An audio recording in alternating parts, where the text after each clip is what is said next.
आज हम डिस्कस करेंगे क्वेश्चन नंबर 30। ये क्वेश्चन डिफ़ॉल्ट से रिलेटेड है। जब हायर परचेज़र इंस्टॉलमेंट पेमेंट में डिफ़ॉल्ट कर देता है तो वेंडर के पास ये ऑप्शन होता है कि वो एसेट्स को, गुड्स को रीपोजेस कर सकता है, वापस ले सकता है।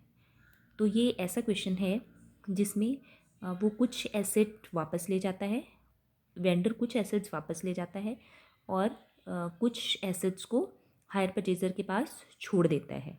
क्लियर? मीन्स ये पार्शियल रीपोजेशन का क्वेश्चन है और सारी की सारी एसेट्स को रीपोजेस नहीं करता है वेंडर। क्लियर? क्वेश्चन देखते हैं। B limited purchase 3 scooters from A limited costing 75,000 each. 3 scooters purchase किए हैं बी लिमिटेड ने, एक की कॉस्ट 75,000 है। On hire purchase system payment was to be made ₹45,000 cash down payment immediately कितनी हो गई है? 45,000 and the reminder in the 3 equal instalments together with the interest at 12% per annum.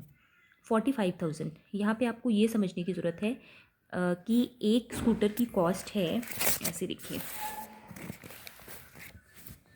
एक स्कूटर की कॉस्ट है 75,000। क्लियर? टोटल कितने scooters हैं? 3। तो टोटल हो गया 2,25,000।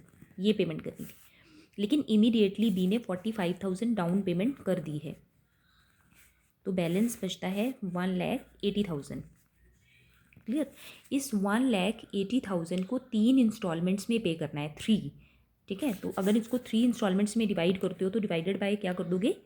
This is sorry, divided by, divided का साइन लगाना है, डिवाइडेड बाय 3 अगर आप करते हो तो 60,000 मीन्स एक इंस्टॉलमेंट कितनी की आ जाएगी? 60,000। क्लियर? और इंटरेस्ट कितना आगे से क्वेश्चन में दिया है? 12%। ठीक है, तो एक इंस्टॉलमेंट कितने की आ गई है? 60,000 की।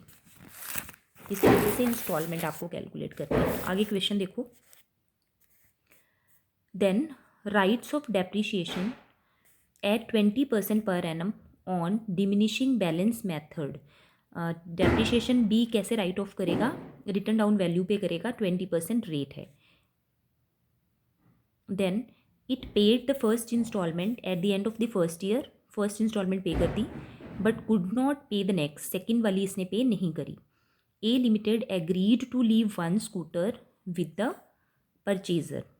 एक स्कूटर, अब जब इसने डिफ़ॉल्ट कर दिया बी ने, तो ए लिमिटेड ने क्या कहा कि आप एक स्कूटर अपने साथ रिटेन कर सकते हो, अपने पास रिटेन कर सकते हो, adjusting the value of the other 2 scooters against the amount due. किस तरीके से? वो 2 स्कूटर्स को वापस ले जाएगा जिसकी वैल्यू एडजस्ट करेगा। The scooters were valued on the basis of 30% depreciation annually. ये जो रीपोजेस कर रहा है ए लिमिटेड, रीपोजेशन के टाइम पे जब वो एडजस्टमेंट करेगा, जब उसने बोला कि आप एक स्कूटर रख लो, 2 स्कूटर्स मैं वापस ले जाऊंगा, उस टाइम एडजस्टमेंट के टाइम पे ए लिमिटेड जो रेट ऑफ डेप्रिशिएशन यूज़ करेगा एडजस्टमेंट कैलकुलेट करने के लिए वो 30% करेगा, लेकिन बी लिमिटेड अपनी बुक्स में डेप्रिशिएशन 20% रेट पे ही शो करेगा। Now show the necessary entries in the books of B limited. ऐसे क्वेश्चन में सबसे पहले हम एनालिटिकल टेबल ड्रॉ करते हैं। क्लियर? तो एनालिटिकल टेबल ड्रॉ करते हैं। क्वेश्चन में हमें दिया है कि कॉस्ट जो एक स्कूटर की है वो 75,000 है, तो क्लियर हो गया कि 75,000 जो हमें दिया है, जिसको यूज़ करके हमने अभी मैंने आपको बताया था कि इंस्टॉलमेंट 60,000 की आई। ठीक है, तो वो क्या है? कॉस्ट प्राइस है। वो क्या है? कॉस्ट प्राइस है। हायर परचेज प्राइस हमें निकालना पड़ेगा। चलिए, अब यहाँ पे एक चीज़ और आपको देखना है कि 60,000 जो है उसमें इंटरेस्ट इंक्लूडेड है या नहीं। आपने जो अभी मैंने आपको बताया कि 75,000 कॉस्ट है एक स्कूटर की, इंटू 3 करके हमने 3 की कैलकुलेट कर ली, 2,25,000। ठीक है, इसमें से डाउन पेमेंट माइनस करने के बाद, क्योंकि क्वेश्चन में बोला गया है कि डाउन पेमेंट माइनस करने के बाद जो अमाउंट बचता है उसको 3 इंस्टॉलमेंट में पे करना है। ठीक है, तो डिवाइडेड बाय 3 करके हमारे पास एक इंस्टॉलमेंट कितनी आई? 60,000 की आई। 60, ये 60,000 है, 6,000 नहीं, यहाँ पे 60,000 है। ठीक है, एक इंस्टॉलमेंट कितने की आई? 60,000। तो ये कैसे आई? हमने 75,000 रुपीज़ लिया, ठीक है, और इस बेसिस पे कैलकुलेट किया। और ये 75,000 क्या था, कॉस्ट लिखा हुआ है, क्वेश्चन में मेंशन है कॉस्टिंग ₹75,000, तो ये कॉस्ट था। इट मीन्स ये जो इंस्टॉलमेंट 60,000 आई है ये कॉस्ट प्राइस पे आई है। इट मीन्स इस 60,000 में इंटरेस्ट इंक्लूडेड नहीं है। हम एनालिटिकल टेबल उस मेथड से बनाएंगे जहां हमें इंटरेस्ट इस इंस्टॉलमेंट में ऐड करना होगा। चलिए 3 कॉलम्स हमने बना लिए जैसे कि पहले क्वेश्चंस में बनाते थे। फर्स्ट आउटस्टैंडिंग कैश प्राइस था फर्स्ट ईयर में 2,25,000। इमीडिएटली डाउन पेमेंट 45,000 हो गई, बैलेंस बचा 1,80,000। आउटस्टैंडिंग कैश प्राइस पे हमने 12% कैलकुलेट किया, इंटरेस्ट आया 21,600। क्लियर। अब इंस्टॉलमेंट का कैश प्राइस 60,000 है, इंटरेस्ट ऐड कर देंगे तो टोटल इंस्टॉलमेंट जो पे करनी है दैट इज़ 81,600। क्लियर। अब नेक्स्ट सेकेंड ईयर के लिए हम क्या करेंगे, cash price of the instalment ही यहाँ हमेशा माइनस करते हैं, तो cash price of the instalment is 60,000, minus करके आया 1,20,000। 1,20,000 में 12% इंटरेस्ट कैलकुलेट किया, इंटरेस्ट हमारे पास आ गया 14,400। Cash price of the instalment हमें पता है 60,000 है, ऐड किया हमने तो ये हमारे पास क्या आ गई, टोटल इंस्टॉलमेंट। तो इस तरीके से हमने दोनों ईयर की टोटल इंस्टॉलमेंट कैलकुलेट कर ली। उसमें इंटरेस्ट इंक्लूडेड नहीं था इसलिए हमने इंटरेस्ट इंक्लूड कर दिया। क्लियर। अब क्वेश्चन में लेजर अकाउंट्स पूछा गया है, ठीक है, तो स्कूटर अकाउंट बनाते हैं। यहाँ एसेट क्या है, स्कूटर है। क्लियर।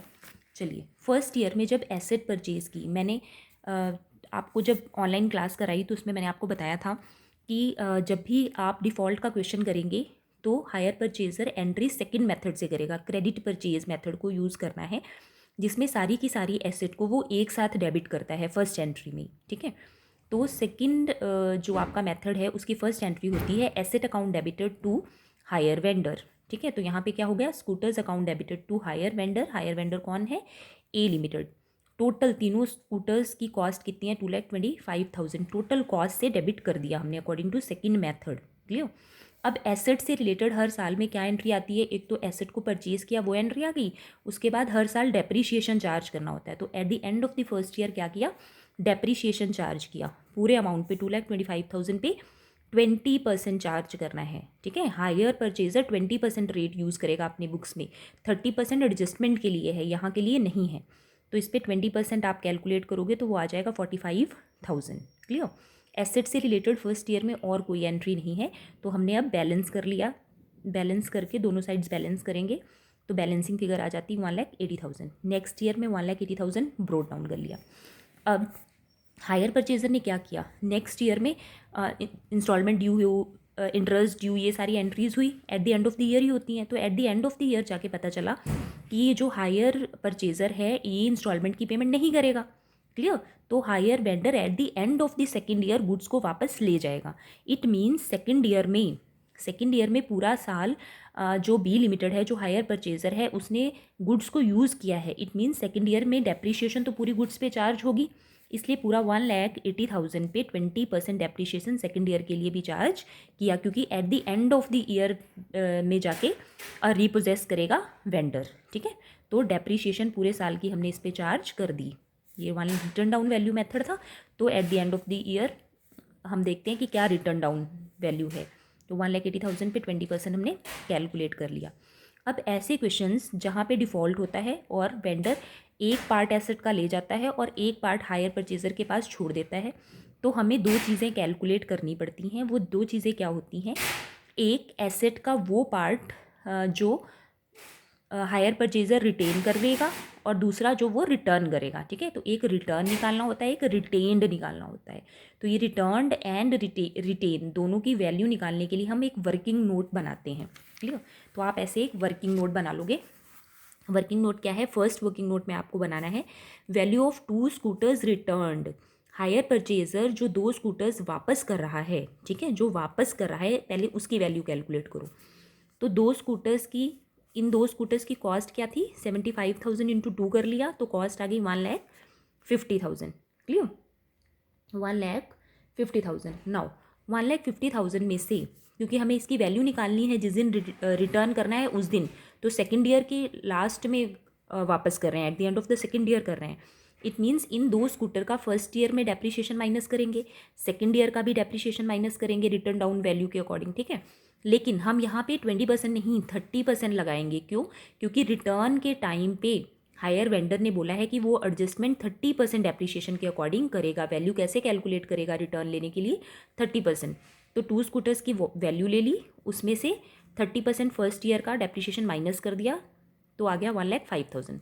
अब क्योंकि सेकेंड ईयर का डेप्रिसिएशन निकालना है तो इस वैल्यू पे निकालेंगे। रिटर्न डाउन वैल्यू तो ये हुई ना, 30% निकाला, इतना आ गया, इसको फिर माइनस कर दिया हमने डेप्रिसिएशन को। तो इस तरीके से हमारे पास आ जाएगी वैल्यू ऑफ 2 स्कूटर्स रिटर्न्ड। ठीक है, कि जो स्कूटर वापस हो रहे हैं उनका डेप्रिसिएशन दोनों ईयर्स का हमने रिटर्न डाउन वैल्यू मेथड के अकॉर्डिंग कैलकुलेट किया और माइनस कर लिया। ठीक है, अब देखो रिटर्न्ड का निकाल लिया, ऐसे ही हम रिटेन का निकालेंगे। वो स्कूटर जिसको हायर परचेजर अपने पास रखेगा। दो चीज़ें निकालनी है, मैंने आपको कहा, एक रिटर्न्ड की वैल्यू निकालनी है, दूसरा रिटेन्ड। रिटेन जो हायर परचेजर अपने पास रखेगा, तो एक स्कूटर वो रख सकता है। एक स्कूटर की कॉस्ट कितनी है? 75,000।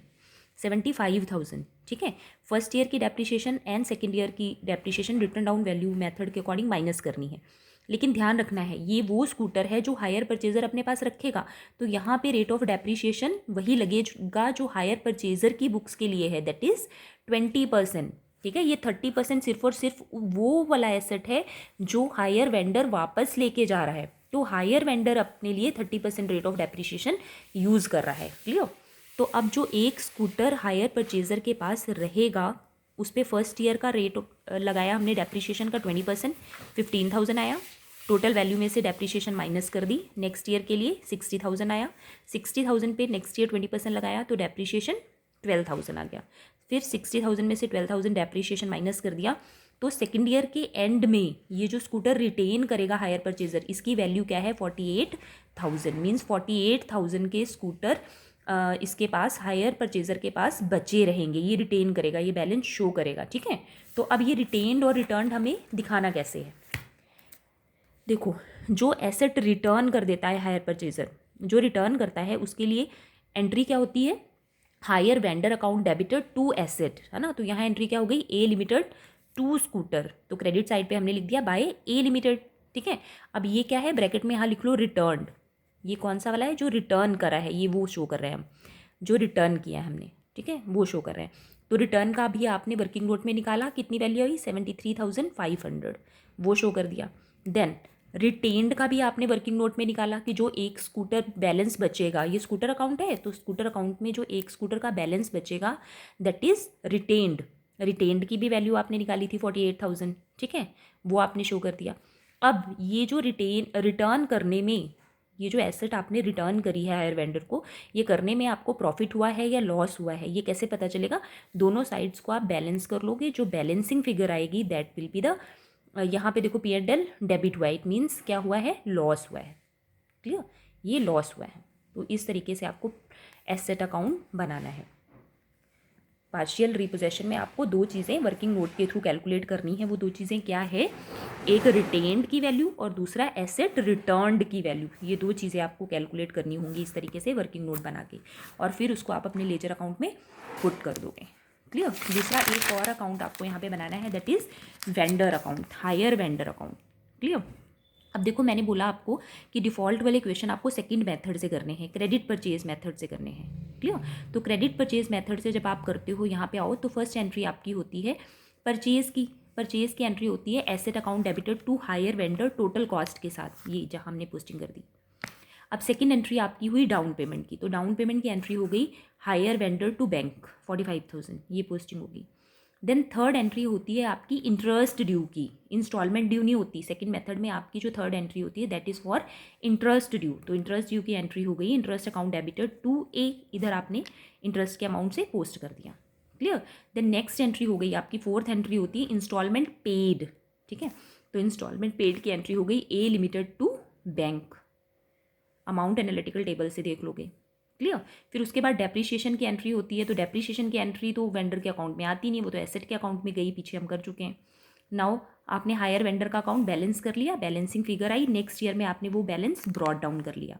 अब बेटा नेक्स्ट ईयर में ये फर्स्ट एंट्री और डाउन पेमेंट की एंट्री, ये दो एंट्रीज नहीं आती हैं। डायरेक्टली सेकेंड ईयर से कौन सी एंट्री आएगी? इंटरेस्ट ड्यू करो, फिर उसके बाद इंस्टॉलमेंट पेमेंट। लेकिन अब देखो यहाँ हम to bank instalment payment second year में तो हुई नहीं। ठीक है, तो हमने टू बैंक नहीं किया क्योंकि सेकेंड ईयर में इसने इंस्टॉलमेंट की पेमेंट ही नहीं की। सेकेंड ईयर में क्या हुआ है, एसेट वापस ले ली है हायर वेंडर ने, तो जब वापस ली, रिटर्न की हायर परचेजर ने, तो एंट्री क्या हुई, higher vendor account debited 2 scooters, ये स्कूटर वापस हो गए, तो ये रिटर्न की एंट्री थी। ठीक है, उसके बाद आप दोनों साइड्स को बैलेंस कर लेंगे, ये वो अमाउंट बैलेंस बचेगा आपका जो अभी हायर वेंडर को हायर परचेजर से मिलना है। क्लियर? ये लास्ट में आप जर्नल एंट्रीज देख लो, वैसे तो मैंने साथ साथ ये बता दी हैं। ठीक है, आप चाहो तो स्क्रीनशॉट ले लो, जब मैंने आपको लेजर बताया है तो ये सारी एंट्रीज मैंने आपको बताई हैं साथ साथ, कि पहले एग्रीमेंट हुआ, तो एग्रीमेंट के टाइम पे एंट्री क्या होती है, asset to hire vendor, then down payment की entry, hire vendor to cash, यहाँ पे इंटरेस्ट ड्यू होता है सेकंड मेथड में, इंस्टॉलमेंट ड्यू नहीं होता। फिर इंस्टॉलमेंट पेमेंट हुई, फर्स्ट ईयर की एंट्रीज हैं ये, देन फर्स्ट ईयर की डेप्रिशिएशन की एंट्री, लास्ट में क्या करते हैं, इंटरेस्ट एंड डेप्रिशिएशन को हम P&L अकाउंट में ट्रांसफ़र कर देते हैं। अब देखो सेकेंड ईयर में क्या है, सेकेंड ईयर में फर्स्ट एंट्री आपकी हो गई इंटरेस्ट ड्यू की, फिर एंट्री होती है इंस्टॉलमेंट पेमेंट की, लेकिन सेकेंड ईयर में तो इसने डिफ़ॉल्ट किया है, इंस्टॉलमेंट पे ही नहीं की, तो वो एंट्री सेकेंड नहीं आई, छोड़ दी। देन नेक्स्ट एंट्री होती है डेप्रिशिएशन की, तो हमने वो डेप्रिशिएशन की एंट्री दिखाई यहाँ पे। फिर उसके बाद क्या हुआ है कि 2 स्कूटर्स को हायर वेंडर वापस ले गया। ठीक है, तो रिटर्न की एंट्री होती है हायर वेंडर टू एसेट, वो एंट्री हमने डाल दी। ये हम रिटर्न वाला जो वैल्यू है ये ऑलरेडी हम वर्किंग नोट में कैलकुलेट कर चुके हैं। ठीक है, देन ये रिटर्न करने पे हमें प्रॉफिट हुआ है या लॉस हुआ है, ये हमने एसेट अकाउंट से फाइंड आउट किया, अभी पीछे मैंने आपको दिखाया, वहाँ से आप ये अमाउंट लिखोगे। देन एक लास्ट एंट्री क्या है कि जो भी सेकेंड ईयर का इंटरेस्ट है या डेप्रिशिएशन है वो आप P&L अकाउंट में डाल के क्लोज कर देते हो।